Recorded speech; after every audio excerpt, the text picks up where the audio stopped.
My name is Donna Burris. I live in Lake County, Illinois. I'm a recovering addict, and my drug of choice was prescription medication. Nobody ever educated me on addiction. When I was 13 years old, I actually had my first experience with an opiate-based substance. I didn't have any problems throughout high school. I did not actually do any drugs or alcohol. I was always the designated driver for all of my friends. So there were a few times where I was admitted into the hospital with, again, kidney stones, and they were giving me IV narcotics. So I became accustomed to knowing what to say to the doctors. They have that scale on the wall. Where do you fall on the scale with these smiley faces? And I knew exactly, all right, I have to say at least 6 or 7 in order to get IV medication.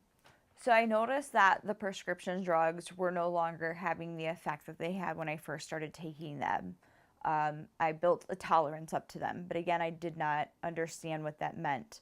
And I would get that rush. It would satisfy me for a little bit. I could go home, start using my regular narcotics again, my prescription narcotics, and that would hold me off for a little while. And then all of a sudden was cut off cold turkey. Was not weaned off, was not given any type of warning. It was that, okay, you're done. You're no longer getting any medication. I then became accustomed to doctor shopping. I knew how to work the pharmacies. I knew how to work the doctors. I actually then started working for a doctor. I started to become familiar with the prescription monitoring program and how that worked, and that doctors can utilize it if they so choose to.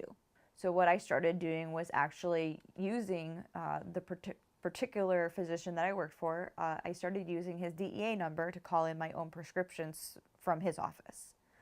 And each time I would call it in, the thought would run through my head, I'm going to get caught sooner or later. I'm going to get caught. But again, it didn't faze me one bit at all because I was fiending. I needed it. To me, I needed it to wake up. I needed it to function.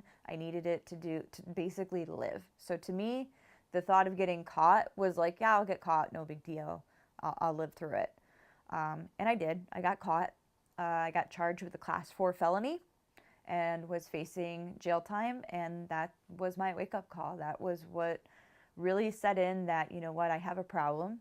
I need to address this problem, and I need to address it now.